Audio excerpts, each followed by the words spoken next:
வாலறிவு ஊடக பார்வையாளர்களுக்கு வணக்கம். போன காணொலியில ஹுமாயூனை ஜெயிச்சு ஆட்சியை கைப்பற்றின ஷெர்ஷா சூரிய பத்தி பார்த்தோம். இப்போ இந்த காணொலியில ஹுமாயூனை பத்தி தொடர்ந்து பார்க்கலாம் வாங்க. ஷெர்ஷா சூரி கிட்ட தோல்வியடைஞ்ச ஹுமாயூன் பாரசீகத்துக்கு போனான். இந்த காலகட்டத்துல சபாவித் வம்சத்தை சேர்ந்த ஷா தஹ்மாஸ் அப்படிங்கிறவன் பாரசீகத்தை ஆண்டுகிட்டு இருந்தான். இந்த தஸ்மாப் ஹுமாயூனுக்கு அடைக்கலம் கொடுத்தான். கிபி 1541 ஹமிதா பானுபேகம் அப்படிங்கிறவளை ஹுமாயூன் திருமணம் செஞ்சுக்கிட்டான். பாரசீக மன்னனான தஹ்மாஸ் 12,000 குதிரை மற்றும் 300 படை வீரர்களை ஹுமாயூனுக்கு கொடுத்து உதவி பண்ணான். கிபி 1542 ஹுமாயூன் தன்னுடைய சகாக்களுடன் நாவலன் மேல படையெடுத்து போனான். போற வழியில ராஜஸ்தானோட அமரக்கோட்டையில ஒரு ராஜபுத்திரன் வீட்டுல தன்னுடைய மனைவி 9 மாத கர்ப்பிணியான ஹமிதா பானுபேகத்தை தங்க வச்சுட்டு தன்னோட படையெடுப்பை தொடர்ந்து போனான். ராஜபுத்திரன் வீட்டுல ஹமிதா பானுபேகத்துக்கு மகனா அக்பர் பிறந்தான். இது ஒரு பக்கம் இருக்க, இன்னொரு பக்கம் ஹுமாயூன் தன்னோட தம்பிகளான கம்ரான், அஸ்காரி மற்றும் கிண்டால் மேல போர் தொடுத்து அவங்கள குருடாக்கி சேரையில அடைச்சான். மேலும் அவன் கிபி 1555 தில்லி மேல படையெடுத்து வந்தான். அப்போ தில்லிய சிகந்தர் சூரி அப்படிங்கிறவன் ஆட்சி செஞ்சுக்கிட்டு இருந்தான். பாரசீக மற்றும் உள்ளூர் படை அப்படின்னு பெரும்படையுடன் வந்த ஹுமாயூன் சிகந்தர் சூரிய ஜெயிச்சு திரும்பவும் முகலாய வம்சத்தின் ஆட்சியை தில்லியில நிறுவனான். அடுத்த ஆண்டே, அதாவது கிபி 1556 நூலக படிக்கட்டுல தவறி விழுந்து ஹுமாயூன் மரணமடைஞ்சான். ஹுமாயூன் இறந்த செய்தியை கேள்விப்பட்ட குறுநில மன்னர்கள் மற்றும் சிற்றரசர்கள் தங்களோட சுதந்திரத்தை அறிவிச்சுக்கிட்டாங்க. ஷெர்ஷா சூரியின் வம்சத்தான ஹெமூர் அப்படிங்கிறவன் ஆப்கானிய படையை திரட்டி ஆக்ரா கோட்டையை கைப்பற்றினான். இந்த ஹைமூரால் கைப்பற்றப்பட்ட ஆக்ரா கோட்டையை மீட்க அக்பரோட பாதுகாவலனான பைரம்கான் ஹைமூர் மேல படையெடுத்து போனான். ஹரியானாவின் பானிபட் அப்படிங்கிற இடத்துல பைரம்கான் தலைமையிலான முகலாய படைக்கும் ஹைமூர் தலைமையிலான ஆப்கானிய படைக்கும் இடையே பெரிய போர் ஒன்று நடந்துச்சு.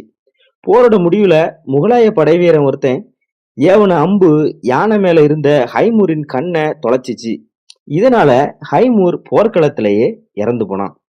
ஹைமூரை ஜெயிச்சு ஆக்ரா கோட்டையை கைப்பற்றினதுக்கு அப்புறம் அக்பர் முகலாய பேரரசரா பொறுப்பேற்கிறான்.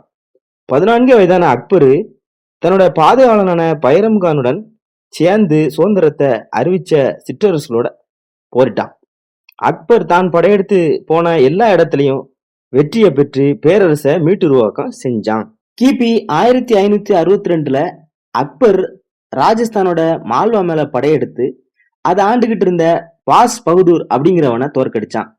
கிபி 1564 நடுநாவலனின் கோன்வானா மேல படையெடுத்து ராணி துர்காவதி மற்றும் அவரோட மகனை தோற்கடிச்சான். கிபி 1576 ராஜஸ்தானோட மேவர ஆண்டுகிட்டு இருந்த பிரதாப் சிங் மேல அக்பர் படையெடுத்தான். ஹால்திகாடி அப்படிங்கிற இடத்துல நடைபெற்ற இந்த போர்ல அக்பர் ஜெயிச்சான். ஹால்திகாடி போர் முகலாயருக்கும் ராஜபுத்திரர்களுக்கும் இடையேயான கடைசி போரா வரலாற்று ஆசிரியர்களால் குறிப்பிடப்படுது. இந்த போருக்கு அப்புறம் அக்பர் முகலாயர்களின் நீண்டகால எதிரிகளான ராஜபுத்திரர்களை நண்பர்களாக்க முடிவு செஞ்சான். அக்பரோட பேரரசு வடக்க காஷ்மீர்ல இருந்து தெற்க பெரார் அதாவது ஹைதராபாத் வரைக்கும், மேற்க காபூல்ல இருந்து கிழக்க வங்காளம் வரைக்கும் பரவி இருந்துச்சு. தில்லி சுல்தானிய மன்னனான குத்புத்தீன் ஐபக் காலத்துல இருந்தே செயல்பாட்டுல இருந்த இஸ்லாமியர்கள் அல்லாதோர் மேல போடப்பட்ட ஜிசியா வரிய இவன் நீக்கினான். இஸ்லாமியர் அல்லாதோரோட புனித பயணம் மீதான வரியையும் இவன் நீக்கினான். கணவன் இறந்ததுக்கு அப்புறம் மனைவி உடன்கட்டை ஏறும் சதி நடைமுறைய அவன் தடை செஞ்சான். ராஜபுத்திர குடும்பங்களோட மன உறவை ஏற்படுத்திக்கிட்டான். 3 ராஜபுத்திர இளவரசிகளை திருமணம் செஞ்சுக்கிட்டான். ராஜபுத்திரர்களுடனான இணக்கத்தை மேலும் அதிகரிக்க இவன் தன்னோட அமைச்சரவையில ராஜபுத்திரர்களுக்கு பதவிகளை கொடுத்தான். ராஜா தோடர்மால் அப்படிங்கிற ராஜபுத்திரன் முகலாய அமைச்சரவையில வருவாய்த்துறை அமைச்சரா இருந்தான். மேலும் அக்பரோட நண்பனான பீர்பால் ஒரு ராஜபுத்திர குலத்தவன். அக்பர் மன்சப்தாரி முறைய கொண்டு வந்தான். இந்த முறை குடிமை மற்றும் இராணுவ சேவையை இணைச்சி உருவாக்கப்பட்டுச்சு. ஒவ்வொரு மன்சப்தாரியும் 10ல இருந்து 1000 வீரர்களை கொண்ட படைய வச்சிருந்தாங்க. அக்பர் தின் இல் லாஹி அப்படிங்கிற மதத்தை உருவாக்குனான். இஸ்லாம், யூதம், செராஸ்டிரம், பௌத்தம், ஜைனம், சைவம், வைணவம், வைதீகம் உள்ளிட்ட ஏகப்பட்ட மதங்களோட சிறந்த கருத்துக்களை எடுத்து தின் இல் லாஹி மதத்தை அக்பர் உருவாக்குனான். வேதங்கள் மற்றும் இதிகாசங்களை பாரசீகத்துல மொழிபெயர்த்தான். இபாதத் கானா அப்படிங்கிற வழிபாட்டிடத்தை உண்டாக்கி அங்க ஜைனர், பௌத்தர், செராஸ்டிரர், வைணவர், சைவர், இஸ்லாமியர், யூதர் மற்றும் உலகாயதர், அதாவது கடவுள் மறுப்பாளர்கள் அப்படின்னு எல்லாரையும் விவாதிக்க கூப்பிட்டான். அக்பர் மத விவகாரங்கள்ல சகிப்புத்தன்மையை பின்பற்றினான். இருந்தாலும் அவனுடைய மரணத்துக்கு அப்புறம் தின் இல் லாஹி மதம் இல்லாமல் போயிட்டு கிபி 1605ல அக்பர் இறந்தான்.